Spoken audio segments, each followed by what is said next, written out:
7h40, a gente vai conversar agora com Paulo Maurício Brassiqueira, o Poli, presidente eleito da Ordem dos Advogados do Brasil, aqui do Distrito Federal, atualmente secretário-geral da OABDF. Poli, seja bem-vindo, muito bom dia aqui à Nova Brasil. Bom dia, Rafael, bom dia, Diego, é um prazer estar aqui com vocês. Eu que sou ouvinte da Nova Brasil FM, adoro a rádio, adoro os programas. Prazer enorme estar aqui com vocês para conversar com os nossos ouvintes. Muito bom ter você aqui, Poli. A gente vai então começar essa nossa entrevista falando um pouquinho sobre a campanha, né? Durante a campanha eleitoral, agora nos últimos meses, né? O senhor disse que vai cuidar e tem uma preocupação com o autoendividamento da advocacia. Isso, de fato, é muito importante, né? Como dar suporte a esses advogados? Na verdade, a gente percebeu que isso é uma crise que está assolando toda a sociedade, né? E está atingindo muito a saúde física e mental das pessoas. E a advocacia não é diferente. A advocacia é um extrato da sociedade que nós temos pessoas da camada A, B, C, D. Então, a gente percebeu que é um tema que a gente precisa enfrentar, primeiro dando conscientização da situação, levar informação, como a pessoa pode se reestabelecer nesse momento de fugir dessas dívidas grandes, reorganizar a vida financeira e também dar acesso a créditos. A gente está procurando parceiros, vai organizar junto a instituições financeiras para dar um atendimento especial à advocacia para que eles possam se reestabelecer e ter condições de realizar seu trabalho. Se a pessoa não tiver em condições de trabalhar com a sua vida organizada, a advocacia não funciona. Então a gente percebeu que é um tema muito sensível e nós vamos enfrentar isso já a partir de janeiro de 2025. Poli, bom dia, bem-vindo. Uma alegria te ter aqui na Nova Brasil. Foi uma campanha dura, né? Você conseguiu descansar já, não? Não, nem formiga. Formiga descansa carregando pedra, né? No dia seguinte, eu já estava 8 horas da manhã na OAB e é assim que a gente vem trabalhando nos últimos 6 anos. Eu gosto disso, não tem jeito. Meio workaholic mesmo. Meio jornalista. Jornalista é assim também. Que isso, a gente trabalha pouco, né, Eu imagino a correria. A gente tem uma audiência muito grande da turma do mundo jurídico aqui em Brasília, Poli. Certamente todo mundo te ouvindo com muita atenção hoje aqui, ao vivo, 7h41. O senhor também prometeu fazer uma reforma dos parlatórios presenciais nos presídios e criar aquelas salas nas delegacias para advogados em serviços públicos. Isso não é promessa nova, muita gente já prometeu isso. Agora vai? Mais do que promessa, a gente já vem realizando. O que a gente quer fazer agora é ampliar, porque a gente percebe que a advocacia precisa ter essa capacidade de atendimento de quem está ali encarcerado, todos têm direito à defesa. Isso a gente precisa compreender. E a advocacia sem estrutura não consegue realizá-la. Então a gente já vem ampliando isso. Quando teve a pandemia, a OABDF e aqui o Distrito Federal foi o único que não parou em nenhum momento o atendimento dos presos, porque a gente conseguiu implementar o parlatório virtual. Hoje a gente tem mais de 80 mil atendimentos de advogados pelo celular atendendo as pessoas que se encontram encarceradas. Mas ainda tem atendimento pessoal, né, personalizado, que precisa ir até lá. Então a gente vai investir o dinheiro da ordem exatamente para reformar essas estruturas, dar condições dos advogados e advogadas atenderem bem seus clientes, e a gente vai fazer isso nos 4 cantos do Distrito Federal, com as salas de delegacias em todas as regiões e principalmente na Papuda e no Presídio Federal, reformular aquela estrutura. E, Poli, um outro assunto muito importante também em relação à saúde dos advogados, né? A instalação ali de uma farmácia para venda de medicamentos genéricos, aí sem lucro, também foi bastante comentado durante a campanha. Isso é de fato viável? É fácil de colocar isso em prática ou nem tanto assim? Nós já temos a experiência em outras seccionais. A própria OABDF, muitos anos atrás, teve uma farmácia e a gente vai investir bastante, não só nessa estrutura, mas também levando clínicas, serviços médicos, psicológicos para todos os cantos do Distrito Federal. E vamos montar uma sede da Caixa de Assistência, que é o nosso braço assistencial, em Taguatinga, ali no Taguatinga Norte, para que a gente consiga ter, não só aqui no plano, mas também nas subseções, que a gente chama, nas nossas regiões administrativas, o acesso a todos os serviços que a OAB pode disponibilizar à advocacia. E saúde é um tema muito importante, e a gente vai investir nos próximos 3 anos para um melhor plano de saúde, para acesso a condições melhores de preço.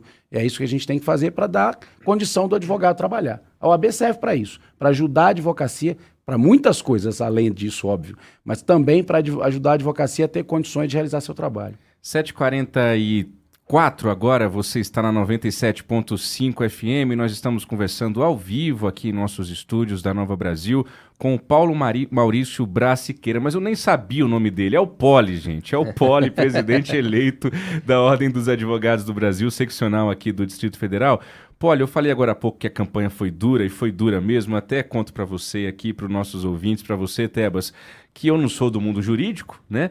Mas estou aqui em Brasília, a gente fica contaminado por toda essa área e todos os debates entre os candidatos do ABDF, eu acompanhei como se eu fosse um advogado esse ano. Minha esposa falava, por que você está vendo isso? Por que você está tão interessado nisso? Eu falei, não, sou jornalista, gosto do assunto, mas eu me empolguei, me animei ali com os debates, ficava acompanhando, vendo. E quando eu digo que foi uma campanha dura, é porque na reta final teve um concorrente aí, um adversário na disputa do senhor, Poli, que prometeu o fim da anuidade, né? Ali na reta final da campanha, isso gerou uma polêmica danada. Como é que você vai encarar a anuidade nessa sua gestão? Nós tivemos, eu já venho da gestão com o presidente Délio desde 2019, e em 2018 nós estabelecemos a menor anuidade do Brasil. Para você ter uma ideia, o Jovem Advogado em Brasília paga R$200 por ano para ter todos esses serviços que a gente vem falando. Você vai a Goiás, já vai a quase 3 vezes esse valor. E quando a gente se deparou com essa proposta, eu confesso a você que percebi que era um ponto de desespero já no final, porque você não pode abrir mão de receita. Nenhuma instituição funciona sem você ter os recursos necessários. E é como a gente pagar tributos. Claro que dói, mas é obrigatório, senão você não tem o serviço. Não tem saúde, transporte, educação. A OAB funciona da mesma forma. Então, quando eu percebi essa proposta, a primeira coisa que a gente fez foi informar a nossa categoria. A gente falou, olha, isso é inexequível, isso é ilegal, e a gente teve que enfrentar situações como essa, de pessoas que não entendem como é o funcionamento da casa e precisam respeitar a instituição. Nós somos passageiros, a OAB fica. Então, a gente foi muito firme nessa posição e, graças a Deus, conseguimos mostrar à nossa classe que a boa austeridade, a boa gestão é quem leva o serviço que a gente precisa. A eleição é sempre dura, viu, Diego e Rafael? A gente percebeu o seguinte, que como a gente não tem eleição municipal aqui em Brasília, a eleição de ordem quase que substitui essa situação e os ânimos realmente crescem um pouco. Mas no final todo mundo se ajeita e a gente é todo mundo advogado e vai estar juntos agora. Foram quantos eleitores, Poli? A gente tem quase 40 mil eleitores. Na verdade, são mais de 55 mil advogados ativos. Certo. Mas que podem participar da eleição por fatores vários, deu em torno de 40 mil, 30 e poucos mil. É gente pra caramba, é maior do que muitas cidades aí que tiveram eleições municipais neste ano. Então, só reforçando aqui para o nosso ouvinte, é R$200 anual, a anuidade. A anuidade da Jovem Advocacia, primeiro e segundo ano. A gente vai de 200 a 700. Tá. O advogado mais experiente, com mais de 5 anos já estabelecido, sim. paga mais. A gente faz ali uma proporcionalidade, né? Uma progressão. Então, uma ali. progressão. Tem previsão de reajuste? Esse reajuste é feito anualmente? A gente tem uma pressão muito grande dos números para poder reajustar, mas vamos segurar para o próximo ano aqui em primeira mão. Vocês estão sendo... Olha aí. Primeira mão, não vai haver reajuste para o ano de 2025 e nós manteremos o compromisso de ter a menor anuidade do Brasil. Muito bem. Boa notícia. E uma outra pergunta que me veio aqui, porque muitos ouvintes nossos podem ter essa dúvida. O seu mandato começa exatamente em qual dia? 1º de janeiro ou algum outro dia de janeiro? Já começou, né, Poli? Eu ia brincar agora, de fato ou de direito. De fato já vem há bastante tempo, mas de direito a partir do 1º de janeiro, oficialmente, nós teremos o mandato de 3 anos. Então eu vou ser presidente de 25 a 27. Mas a nossa posse festiva vai ser no início de fevereiro. Eu venho aqui para poder trazer o convite para vocês. Faço questão de vocês estarem lá conosco. Poli, a gente sabe que a OAB, sobretudo aqui, não em todo o Brasil, mas aqui no DF a gente tem casos concretos que ela acaba se misturando com a vida política partidária, né? E tá tudo bem, é isso mesmo. Não só a OAB, como várias outras entidades também acabam, muitas vezes, caminhando junto com a política. Mas como fazer para que a OAB não vire um trampolim político, né? A gente sabe que teve candidatos, adversários do senhor nessa disputa que têm a intenção de se candidatar nas próximas eleições a cargos eletivos. Como fazer para que a OAB não vire ali um laboratório político da capital? Ou se houver... O senhor vê algum problema nisso, antes de qualquer coisa? Eu vejo o seguinte, quem hoje ocupa qualquer cargo na ordem, desde um membro de comissão até o presidente da ordem, precisa entender, como eu disse, que a ordem é maior do que todos nós. E ela exige uma independência. Porque nós precisamos ser parceiros dos bons projetos, como somos, quando tem discussões positivas na Câmara Legislativa, ou quando o governo do Distrito Federal apresenta um projeto de interesse da nossa sociedade, a OAB apoia. Você citou há pouco a questão do Fundo Constitucional, que é uma questão gravíssima, que nós precisamos defender, porque é assim que se mantém a qualidade do serviço do Distrito Federal. Fizemos e faremos uma campanha de apoio ao Fundo Constitucional. Mas também teremos que ser críticos em vários pontos, propor ações civis públicas, propor ações diretas de inconstitucionalidade, oficiar órgãos cobrando posicionamentos firmes, e é essa independência que a OAB nos exige. Então, quem está na cadeira precisa ser independente. Fomos eleitos nesse mote em 19, com o presidente Délio, e seguimos e seguiremos nos próximos 3 anos dessa forma.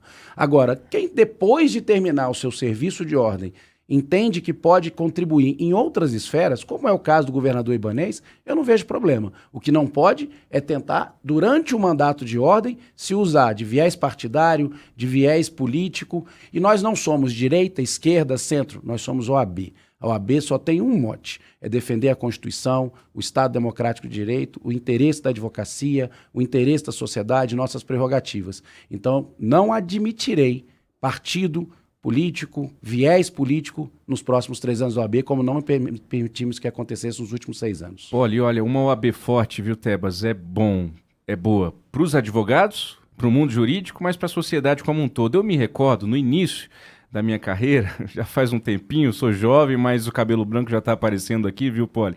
Era praticamente obrigatório. Qualquer matéria, você tinha que ouvir OAB, teve uma época que tinha que ouvir CNBB, né? A gente tem aí uma fragilidade de instituições que essas opiniões deixaram de ser importantes. A gente precisa ouvir a OAB. Ah, mas não é sobre o mundo jurídico. Não, tudo passa pela OAB. Tudo passa pelo trabalho que os senhores realizam. Então é um compromisso que a gente faz aqui, viu, Tebas, na gestão do Poli. A partir do ano que vem, a gente está mais próximo aqui, o jornalismo da Nova Brasil, viu, Poli? Digo isso no ar mesmo, faço questão para que a gente escute e dê espaço para que a OAB volte a ser uma OAB referência para toda a sociedade brasileira. Eu agradeço essa oportunidade, disponibilizo as nossas mais de 100 comissões temáticas que tratam do que você imaginar. Saúde, educação, transporte, a gente trata sobre todos os temas, porque eles são previstos na Constituição, eles são tratados por lei e os advogados e advogadas influenciam sim nesses debates. Então a OAB vai estar aqui à disposição para trazer opiniões, para trazer posicionamentos e auxiliar a nossa sociedade, que é ouvinte da rádio, que é o grande interessado, a entender os temas. E se for preciso, também nos cobrar que a gente haja e defenda todos esses interesses. É assim que a OAB vai funcionar. Olha, tem uma pergunta de leigo, o nosso tempo infelizmente está acabando, mas cabe mais uma perguntinha ainda. Como que é feito o diálogo da OAB-DF com as outras OABs? Vocês têm reuniões constantes? Como que é feita essa conversa da OAB-DF com, sei lá, por exemplo, a OAB de São Paulo, do Rio de Janeiro e por aí vai? Nós temos o Conselho Federal com representantes de cada um dos estados, temos o Colégio de Presidentes da OAB, que eles se reúnem, os 27 presidentes de cada uma das unidades da federação, e é um diálogo muito propício exatamente para a gente poder levar as experiências, buscar o que acontece nos outros estados, e o Conselho Federal é o grande vetor dos temas, é ele quem se relaciona com o nosso Congresso Nacional, discute os projetos de lei, então a gente tem uma relação muito próxima com as grandes seccionais, como você falou, Rio e São Paulo, mas também pegando as experiências dos rincões, como Acre, Rondônia, Roraima, então é um diálogo muito próximo e vai ser cada vez mais nesses próximos 3 anos. Para a gente concluir, aqui não tem arquivo confidencial do Faustão não, mas tem um resumo aqui da vida do Poli, Tebas, conta para o nosso ouvinte saber quem é o Poli, quem é que está chegando para comandar a OAB do Distrito Federal. Um pequeno resumo aqui, em 2002 o Poli se graduou em Direito na Universidade Católica de Brasília, cursou também pós-graduação no Instituto Brasileiro de Estudos Tributários, fez mestrado na PUC de São Paulo, também em Direito Tributário, atualmente é secretário-geral da OAB-DF. Tem muito mais coisa para dizer, mas enfim, um resumo aqui do Poli. Faltou dizer que eu sou vascaíno e muito vascaíno. Olha aí, viu? Tem corintiano aqui, tem São Paulino no estúdio e um vascaíno. Você fala, o Davi não tá gostando muito mais de futebol, não. Deve ter, sei corintiano. Lá. É corintiano. Põe pra conta, né, Tebas? Muito bem, 7h53, Paulo Maurício Braz Siqueira, o Poli, eleito presidente da OAB do Distrito Federal. Muito obrigado pela sua presença, Poli. O espaço, mais uma vez, eu digo aqui, aberto para a OAB do Distrito Federal, hein? Muito obrigado, que seja a primeira de muitas entrevistas e contatos para que a gente traga a OAB cada vez mais próxima da sociedade do Distrito Federal. Contem conosco.